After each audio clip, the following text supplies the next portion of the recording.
So I come from a publishing world, and I have a lot of author friends who are always curious about how much their book has validity toward becoming a movie, and they all think about it. I can vouch for the majority of them to know that they all think about it, and some of them do partake in actually physically turning their books into screenplays on their own, but they also know how daunting it was and how much emotion they had to pour into making their books.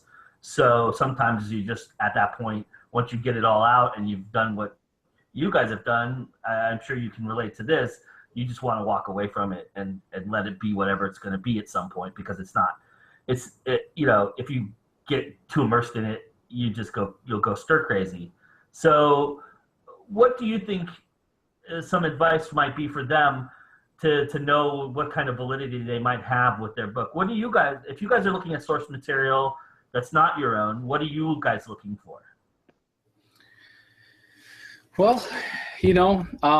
source material that's not like my own, what I'm looking for is, I think, with filming or anything, the story and characters and how much I can relate to that.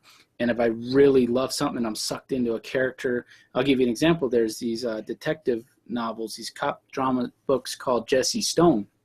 There's a whole series of them. There's even a show with Tom Selleck, really amazing, that they adapted from the books. But I got so engrossed in the character, and there was things I could relate to with the character and my personal situation. And I just loved how, real and raw it was with these characters. And that makes me want more.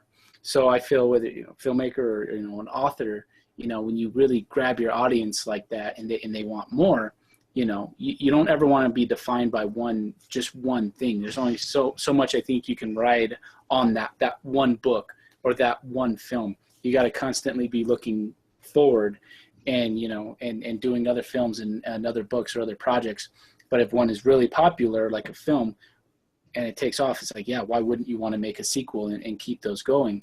And I think it's a lot easier in book form, and I think it's more successful in book form and gets beaten in the head less, because I think more so with films you hear, oh God, how much more are they going to milk these films in this series? Whereas with books and for authors, I really feel they can have 10 novels, and each one could be really solid, or there may be one or two weaker ones in there. I'm not sure if that answered your question, carrying over to the book world.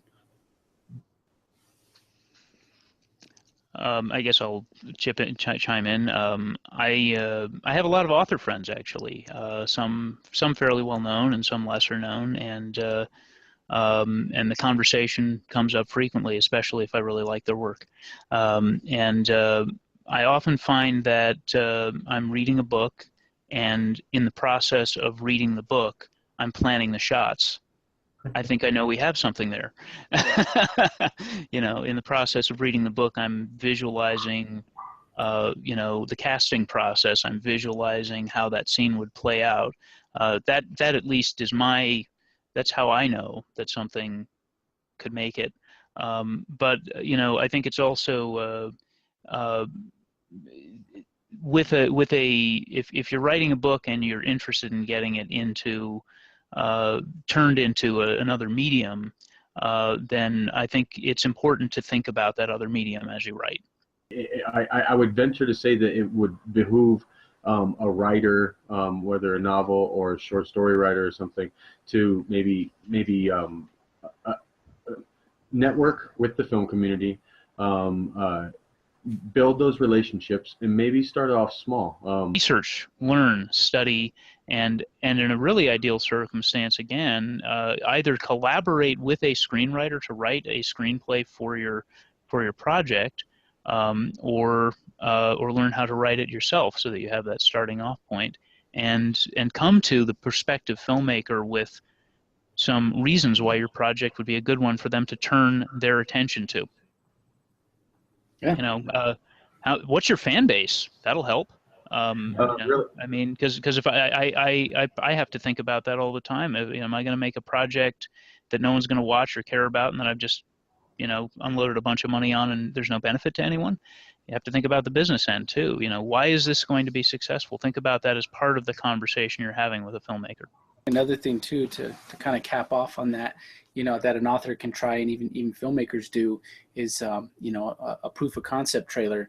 Even if you had to save up, like say $500 of your own money as an author, and you wanted to convey, your vision for the film, like Eric's saying, as long as it's not like spaceships and Star Wars special effects and all this crazy stuff that even, that you would need just millions of dollars for, or even if you do have that, take your core essence of that, put it into a trailer, and sometimes people need to see what your vision is or what you're going for. And it's the same with a film. If you're trying to pitch it to investors or get people to fund your film, if you can do a proof of concept trailer, it could be a really good selling tool.